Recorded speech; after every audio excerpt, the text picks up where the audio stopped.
शुभ सकाळ सर्वमंगल ज्ञान चर्चा को एमजीएम शिक्षा केंद्र को सहृदय मु आपण मानक स्वागत करी केते छोट छोट विषय उपरे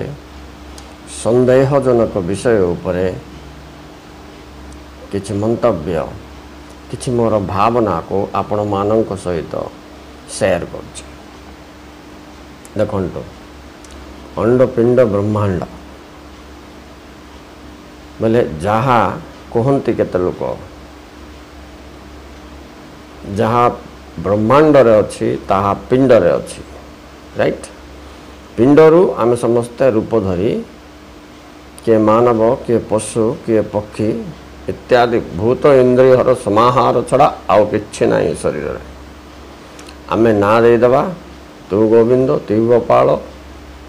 इत्यादि इत्यादि नाम दबा संगे संगे आमे संकोचित हो जावा जाति धर्म भाषा भिन्न भिन्न नाम रे तो आमे गोटे संकोचित एरिया भितर पशिबा तेणु आमर विशालता आस्ते आस्ते छोट हो जाए एभली आमे ब्रह्म अंश हेले मध्य निजर सत्ता को भूली जाइए राइट एठी गुरुत्वपूर्ण विषय कौन बोले ब्रह्मांड रे जहाँ सब अच्छी सबु सप्त लोक आपण मानक शरीर रे अच्छी आपण माने समस्त देवता तुल्य किंतु गोटे डिफरेंस आसी जाउछि शरीरगत भेद भावगत भेद विचार भेद क्रिया भेद जो किए संकुचित होछि तो किए प्रसारित होछि किए देवत्व जीवन यापन करछि तो किए राक्षसत्व को अपनाई नेछि एटे आपण को पाखरे केउ गुण जाक अछि ता स्वयं विचार करंतु परिवर्तन हेबा पाई एबे भी समय अछि चिंताधारा दृष्टिकोण ए दुईटारे परिवर्तन आसवा निहाती आवश्यक एबे दृष्टिकोण कथा टिके मु आपन को शुणंतु गोटे दिनर कथा मु बाजार जाइथिली बड़ बड़ कदली डजन 60 रुपीस 60 टंका थिला बहुत आकर्षणीय देखा डजन टे किणिक आनिक जस्ट बाहर आसी दांडे गाईटे ठिया होता मु कौन कली सांगे सांगे गोटे बड़ कदलीटा काढ़ी गाई की देदेली ठीक सही समय रे मोर पुत्र अरे बाबा आप कौन एडे बड़ कदली किसी विचार न करूनु टिके लोभ न थाउनु गाई की देदेल तो मोर उत्तर शुणु आपणकर भी दृष्टिकोण परिवर्तन हो सूक्ष्म दृष्टि संपन्न हो पारे मु कहली कौन रे तोते कदली दुसिला गाई दुसिला मु दुसिली दबाटा दुसिला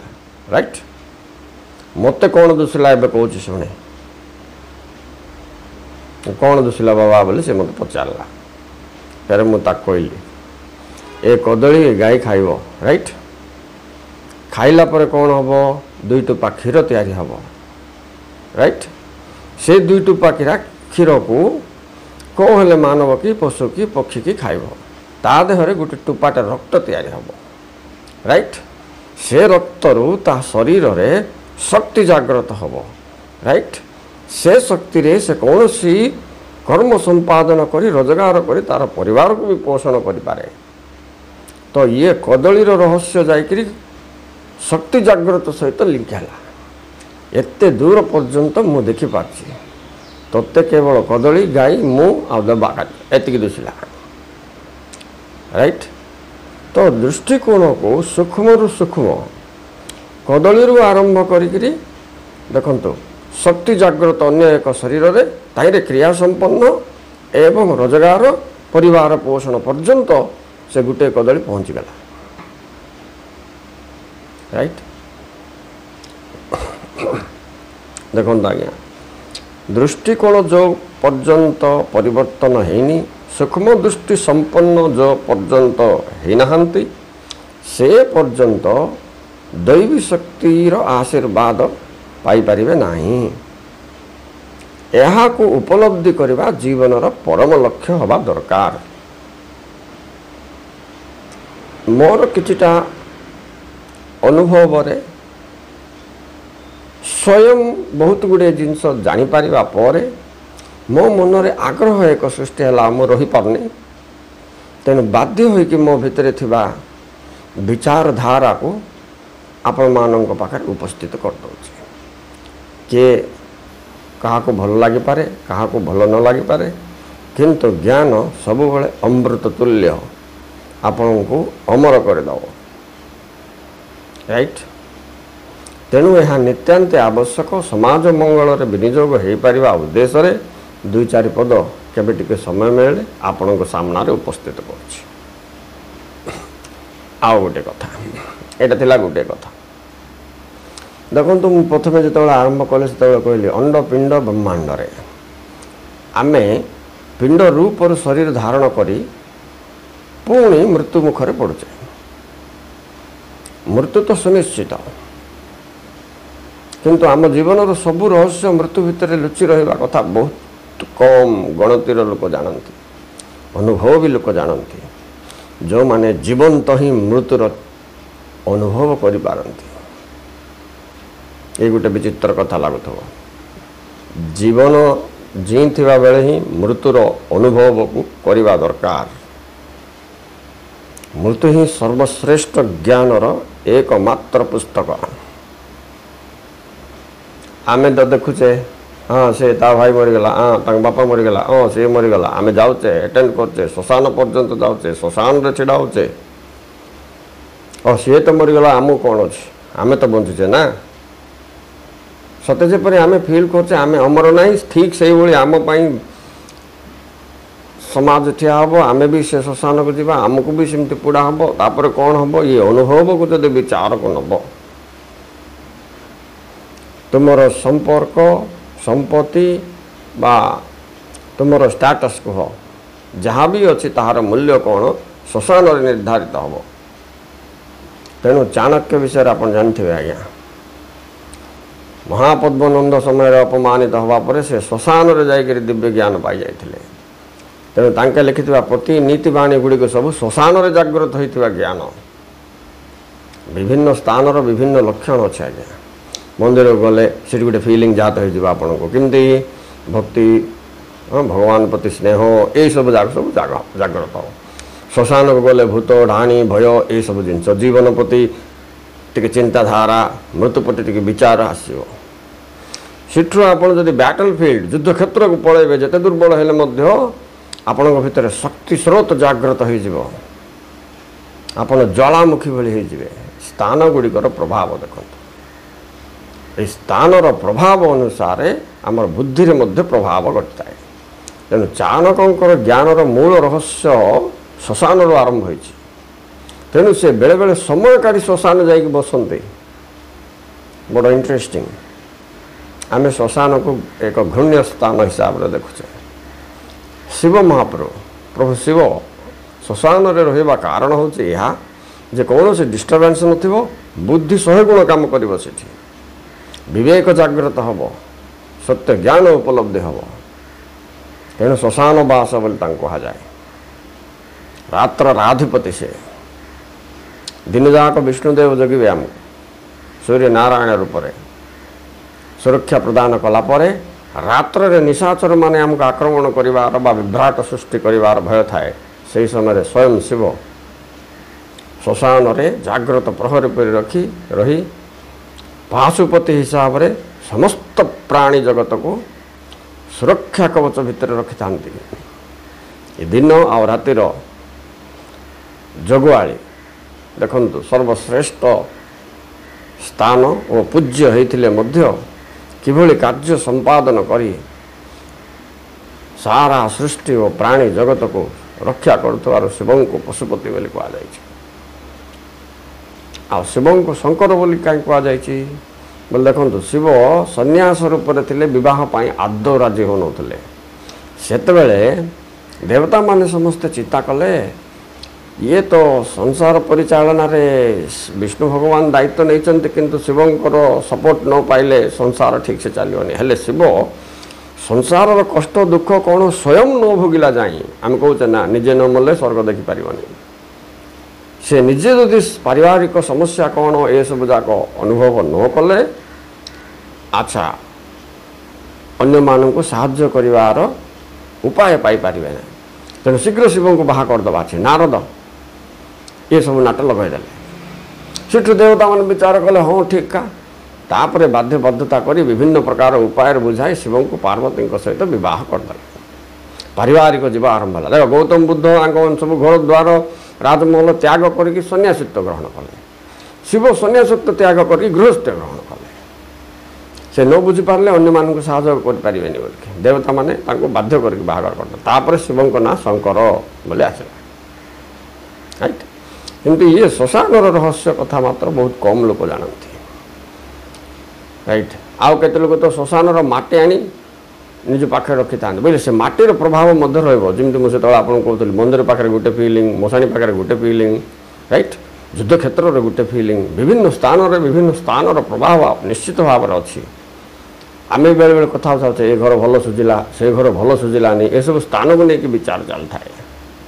केते लोग विश्वास करते ना किंतु यह सत्य जो उदाहरण आपन को देली चिंता करूँ आमर फिलिंग्स चेंज हो कि नहीं रामायण भी गोटे कथा अच्छे आज्ञा थरे बण देकरी वनवास थिबा समय रामचंद्र लक्ष्मण सीता आग पछ होगी चल चल जाते गोटे जगार राम लक्ष्मण निज माड़गला गले दुई जन से जगह टिके क्रॉस कर सारापर लक्ष्मण को सन्देह आसला भाईना आम तो ये सब बाट चलिक आसिले सद्भाव स्नेह श्रद्धा भातृत्व सब आसला ये जो खंडे जगह भितर आम भर गंडगोल कहीं सृष्टि है बद कहीं जागृत है पचारे से दिव्य दृष्टि रामचंद्र देख कहले बापारे ये जो जगह जो आम दुई जन माड़गोल लगिचे सिठी दुई भाई राक्षस होकर जन्म होता ये बास करुले भर सब गंडगोल लगी रोला से प्राण त्याग कर से मृतात्मार शक्ति संचारित हो जाए जहाँफल ये मध्यम जो रास्ता दे कि जो मैंने जीवे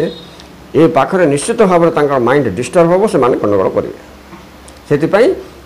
आमे एठारे टिके डिस्टर्ब हेले आमे भी आज्ञा जब भी गोटे गोटे स्थान में जाऊा शांति श्रद्धार आनंद जाऊा आउ गोटे जगह पहुँचला बेलू कौन हो कि मस्तिष्क विभ्राट हो हटाफटा माड़ गल हटापाटी हो अनुमान कर सीटा से जगार फल से जगार कौन दुर्घटना होती कौन से गोटे अतृप्त आत्मार छाया से जगह प्रभावित हो तेणु से आमर मस्तिष्क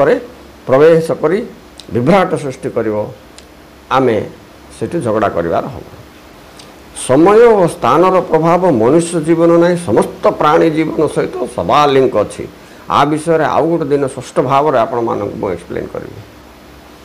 किंतु आजिर कथा अंडपिंड ब्रह्मांड पिंडरू जहाँ अच्छी ब्रह्मांड जहाँ अच्छी पिंडरे ताहा अच्छी से कथा मुझे कहूली आपण मानक देखु सूर्य चंद्र भली दुईटी नेत्र आम भितर ही अच्छी त्रिवेणी संगम ये अच्छी बोली कहे अनेक तीर्थ आम शरीर भितर ही सज्जित होकर अच्छी किंतु जे जानीपारा ता पाखे अच्छी जे जानीपारनी ता पाखे ना से भाव तो हाड़ मांस रक्त सब अच्छी दुस्तवा जिनस क्या देखुए तेणु मुझे दृष्टिकोण परिवर्तन करंतु आपणकर दुई नेत्र सूर्य चंद्र समान राइट आपणकर उदर अंतरिक्ष समान ना तुम जिते खाइले मुझे केते भर्ती जाऊँगी कुआड़े पड़े जाऊँगी देखो आप पिला बेलू खावाठू एवं जाए खावा लगे जब गोटे कौन सी जगार एकाठी करेंगे तो से गोटे सान हिमालय पहाड़ भाया हो गला कुआड़े राइट बाहु गुड़िक शक्ति शक्तिपीठ आमर स्कंद गुड़िक मेरु भली आओ मेरुदंड भी शक्तिपुंज जो कुंडलिनी बोलती सातटा चक्र अच्छी से चक्र रे सब बड़े शक्ति प्रवाहित होते से जो विभिन्न चक्र देकर शक्ति प्रवाहित है बेलू भिन्न भिन्न भावधारा आम भर परिवर्तन हो ये कुंडलिनी चक्र रहस्य आउ दिन कहबी आउ से जागृत हम ये हम सी हम से गोटे भिन्न चित्र आज्ञा से एक्चुअली से योग ध्यान माध्यम से कुंडलिनी जागृत हम बोले से भितर बाट करेन्ट दे गला भाया लगे आमको झिमिझिमि लगे आम सब जानदवा ये लाइट जल जाव या सब मिछ कथा तो को चक्र जागृत हेले आम भितर को चिंताधारा प्रभावित हम यहाँ जानवा उदाहरण स्वरूप देखो तलर चक्रटा आमर जो मूलाधार बोली कहवा सीटा जागृत है आम भितर कौन खाइबा पीवा विलास व्यसन स्त्री रमण एमती विचार जाक जब भी आसला बेले जानते आप से चक्र जागृत हो जाए ये तार रहस्य गोटे मुझे एग्जांपल हिसाब से कहली राइट सेमती हृदय पाखे थी अनाहत चक्र जब जागृत होले आम टे आध्यात्मिक ज्ञान भगवान सत्य सदाचार ए भाग अच्छा है आम भर परिवर्तन हो चलती सकाल बेली है आम टे भगवान विचार भल शांति ये सब जिन था से आम अनाहत चक्र ये सब थाचे केते लोक तापर दिन अतिवाहित हवा समय कार्यकलाप आम टेंशन इरिटेशन सब हो जाए विरक्ति भाव राग ये सब जागृत हो से मूलाधार चक्र को आमर चैतन्यटा पड़े जाऊ से चैतन्य जो प्रभाव हो शरीर में से जो चक्र पाक आइले से हिसाब से भाव आपन को प्रभावित आप भाव को धरिकी को चक्र में आपंकर चैतन्य चित्त शक्ति प्रभावित होचे आप जान दे पारे यहाँ कौन से बड़ रहस्य ना यहाँ को कुंडलिनी जागृत बोल तपस्या करो मेडिटेशन करो लाइट जलिव करेन्ट जीव ये सब जिन कहते आज्ञा मुझे गोटे दिन षष्ठ भाव में को चक्र गुण कौन को चक्र चैतन्य प्रभावित हेले को विचार आम भितर ये हम ये सब जिन आपन को कह ठीक अच्छे तो एबे किसी मोर फिलिंग को आपण भितर शेयर कले आपन को पसंद लगी पारे पसंद न लगी पारे किंतु आई भितर किसी गोटे पद को आप कैच कर दिंतु कलापर ताकू नहीं आपण मन में जो प्रश्न हम कमेंट रे मत पचारे मुझे विचार कर पुणी आपण आगे उपस्थापना करी किंतु सबुठ आज मुख्य विषय है श्मशान भूमिका तापर मु कहली दृष्टिकोण परिवर्तन जीवन रहस्य मृत्यु केमती लुचिकी अच्छी चाणक्य विषय भी टे कहली स्थान प्रभाव विषय में आपटे कहली आ विषय टी विचार करूँ जे यह वास्तव में आपण सहित घटुची ना ना आ मत रिप्लाई दिंतु मु बहुत आनंद अनुभव करी जे केते जन निश्चित भाव में ये शब्द गुड़िकर देखो ये शब्द गुड़िक मुझे तुंडे कहीदे भावतु ना आई सहित मोर आयुष मोर निश्वास जड़ित मुझे 5टा शब्द कहला भितर 2टा निश्वास नहीं 2टा निश्वास आपको डोनेट कली मोर आयुर तेणु शब्दर मूल्य को बुझा निहाती आवश्यक तेणु पसंद लगे लाइक करके शेयर करके सब्सक्राइब करंतु आ संदेह आसिले प्रश्न कमेंट बॉक्स रे दियंतु thank you very much for watching have a nice day आपण मानकर समस्त शुभ सकाळ आज दिन शुभ मंगलमय हो।